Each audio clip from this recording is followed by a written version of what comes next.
How well do you know Coach Lehman? What are the characteristics you see when you watch his team on film or watch him through the years? I've only gotten to know Coach during my time in the Big Ten, at the Big Ten meetings, at the Fiesta Bowl Summit, where a lot of coaches go down to. He's a leader amongst the Big Ten coaches. You know, he's on the AFCA committee and some other different things, so he's always very, very involved with all the issues and all the things that are happening. Does a great job at that.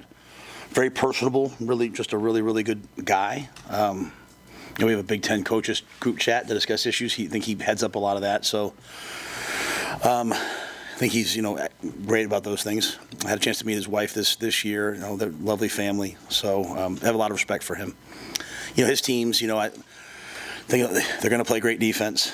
They're going to run the football. They're going to play great special teams. You know, he was obviously, after an illustrious career, you know, as a head coach, was with Coach Belichick, so I know he obviously understands that way of thinking, which is probably a lot like how we think, and doing a great job at Illinois. So I have a lot of respect for him. Is Micah Mazuka going to be available this week? No, he won't play this week. He's on the team. He's practicing with us. He's just working through some stuff right now. You know, he's doing everything we asked him to do, but he won't be available. Not injured? No. I just feel like Henry filled in, and, you know, what are your thoughts there about your depth at guard? Yeah, Henry, you know, if you go back to the Colorado game, we put Henry in the fourth quarter, and Henry played the fourth quarter against Colorado. So, you know, just Henry's got to be earmarked as a starter coming into the year, and, you know, obviously Mike and Justin did a great job for us the first game and a half. But, you know, Henry's healthy now, so ready to go. You guys got some big plays on them on their defense last year, but you did that in a way that maybe you wouldn't do this year because you used Heinrich a lot. What have you seen from their defense, and maybe where are some areas you feel like you guys can have some success? Well, you know, we hit the deep ball to Marcus, you know, on the first drive. We hit some screens to Billy Kemp that were, you know, led to some big plays. Ran Heinrich, as you said.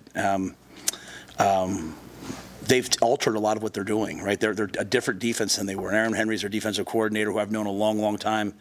He's doing a great job of putting his imprint on it. You know, they'll show man and play cover two. They'll show man and play zone. So they're playing some four down as well as the bear that they've been in. So it's not like playing them last year where you're coming in, you know, it's all going to be bear man to man. Hey, we got to win versus man. You got to be ready for man zone with a young quarterback. He's got to recognize, because they don't show it to you, he's got to recognize the zone on the snap, and they're taking the ball away at a really high level. And some of those, besides their guys just making great plays, I mean, they got some great players on defense.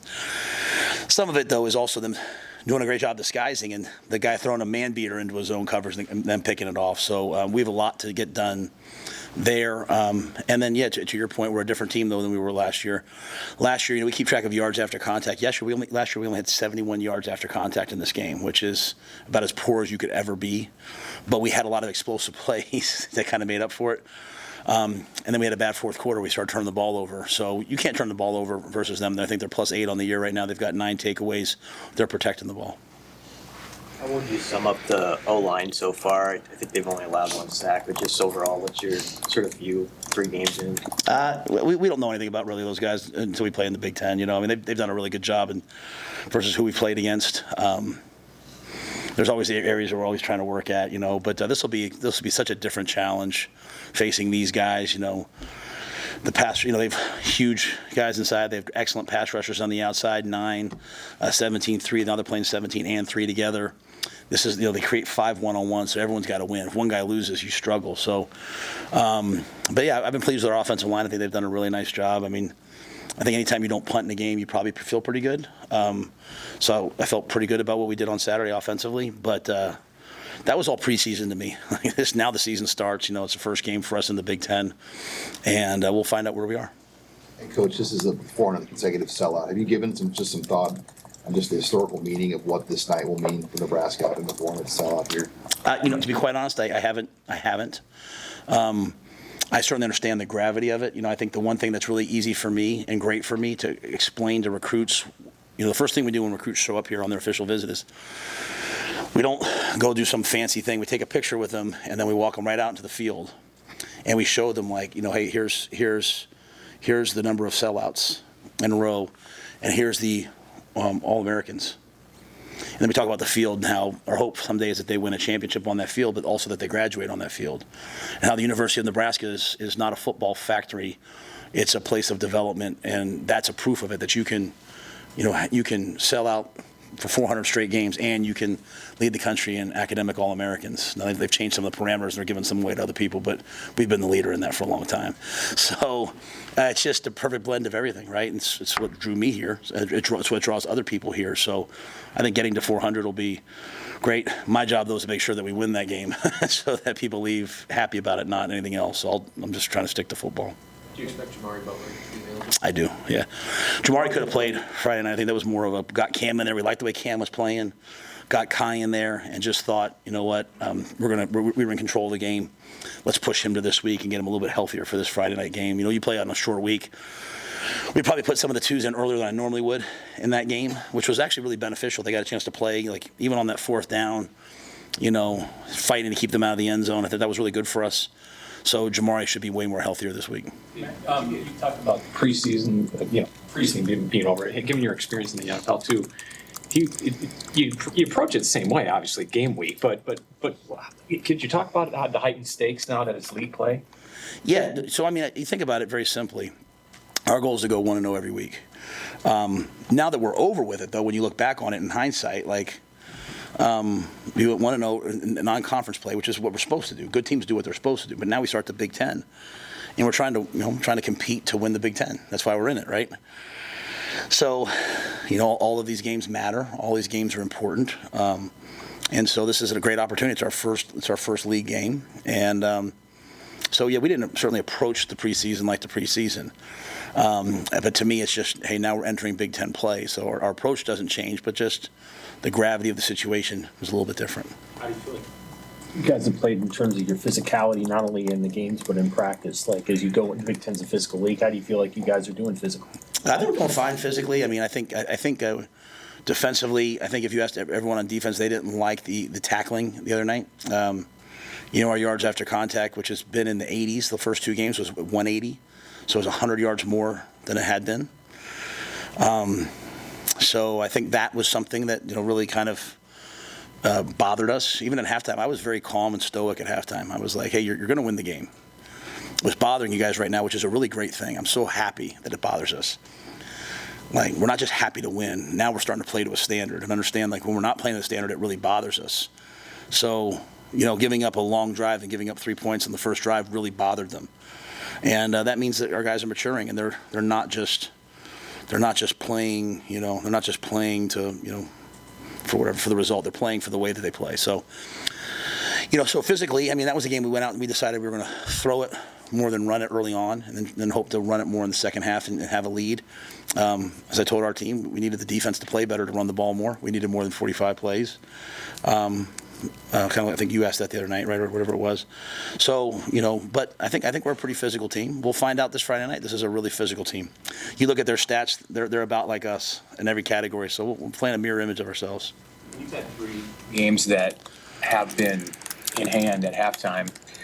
Is it more important in practice during the week to create some of the situational stuff? And how do you mix that in during the season? I know scrimmages in August you can do that. How do you do that in a week like this? It's really hard. I mean, we really have to focus on Thursdays on like, hey, here's our 2-minute. We have a lot of different situations that we call. We have rally, 2-minute, 4-minute last shot. Like we have all these things that maybe don't make sense to other people, but make sense to our guys. So we have to do them a little bit more.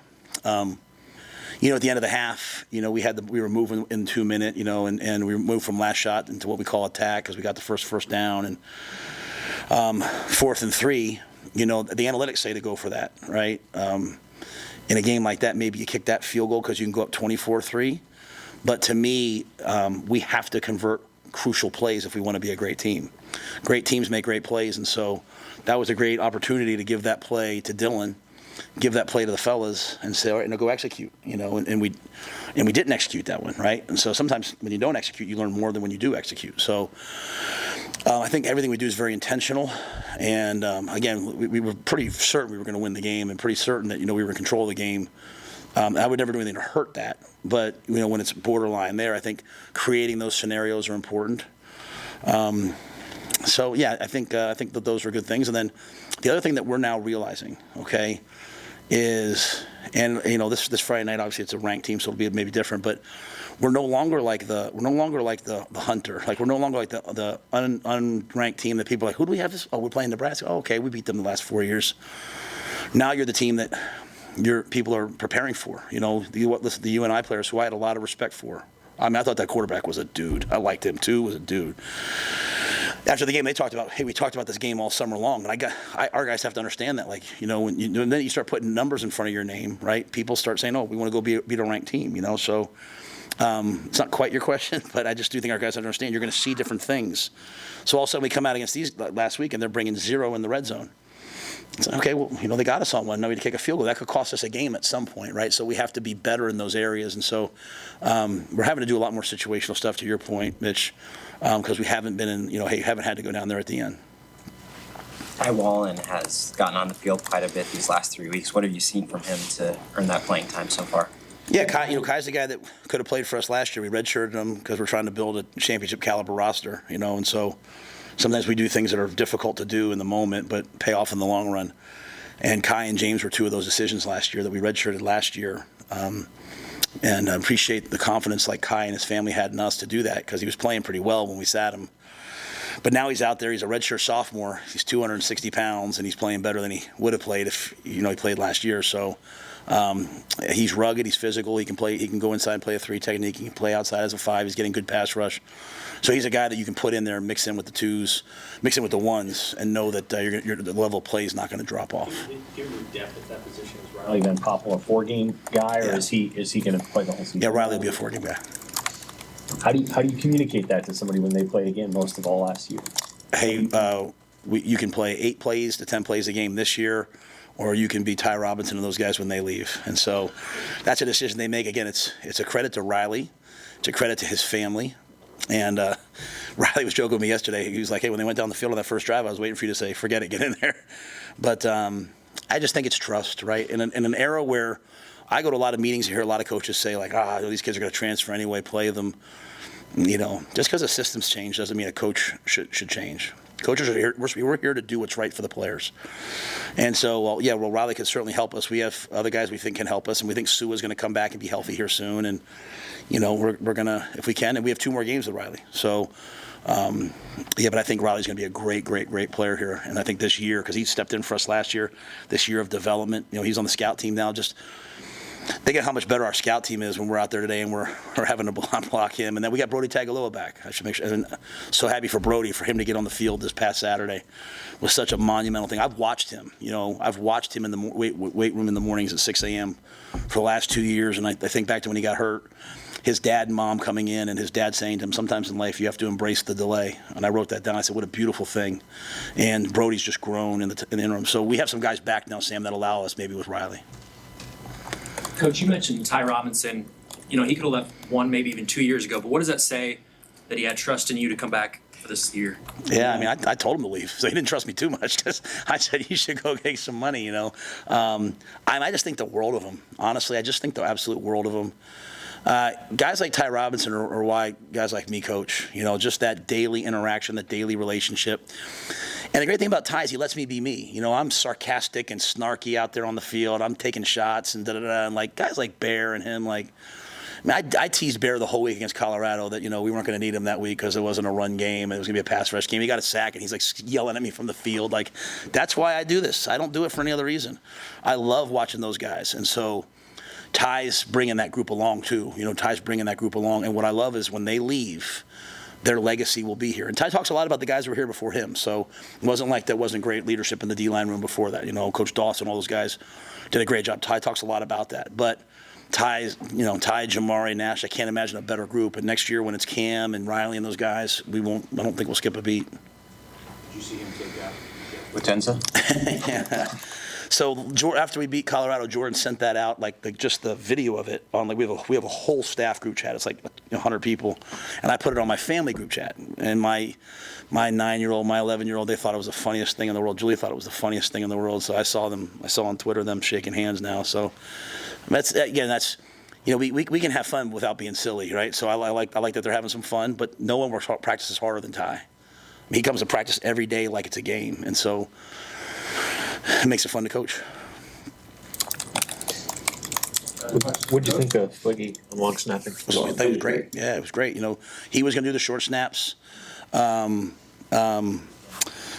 was going to do the deep snaps. Again, we didn't punt, so we didn't need that. But I thought he put the ball in his hand, and you know, our field goal operation is still a work in progress. You know, we made a couple short ones. We're still a work in progress, and for us to be the team we want to be, it's going to have to continue to improve. And so each week's just taking another step.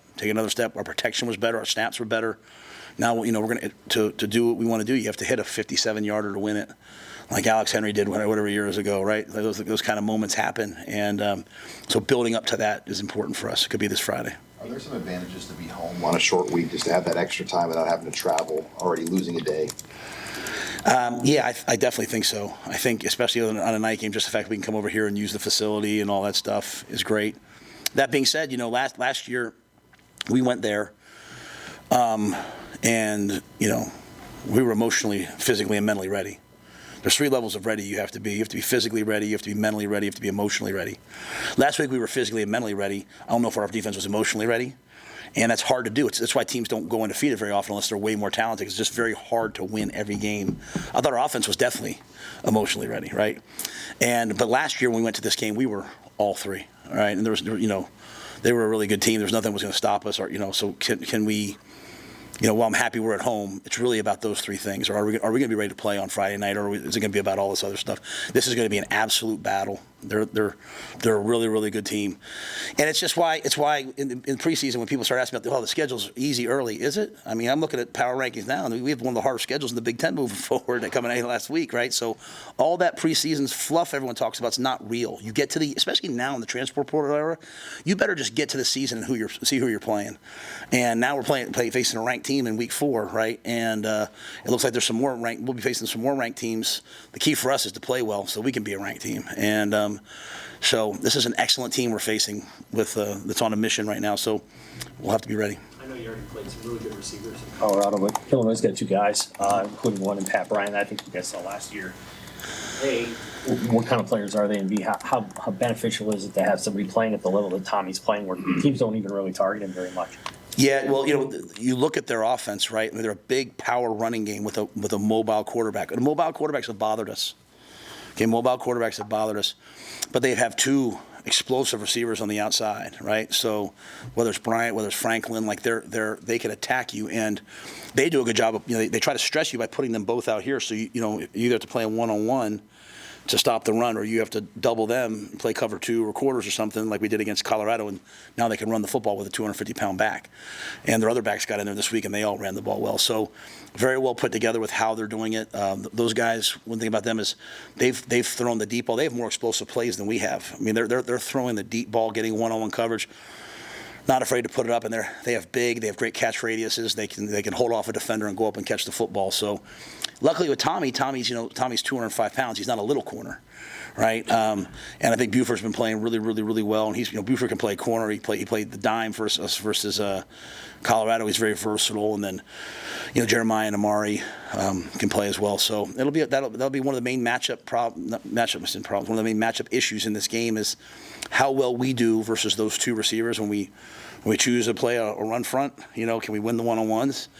How well we do with the quarterback containing him. You saw UNI was using the zone read and all that, and they can do that with the quarterback. They can also, you know, the Wisconsin last year, drop back, quarterback draw, which they do. So it's our front stopping the quarterback, and then, again, the power run game. And, you know, if we give up 180 yards after contact, we won't win the game. He was going to go watch the film on Saturday night instead of doing it Sunday because of the short week. And how have you managed that, accelerating this week with your guys so that they're not missing anything that they need to do?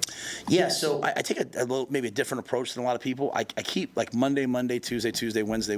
I don't move it up a day. A lot of people move it up a day.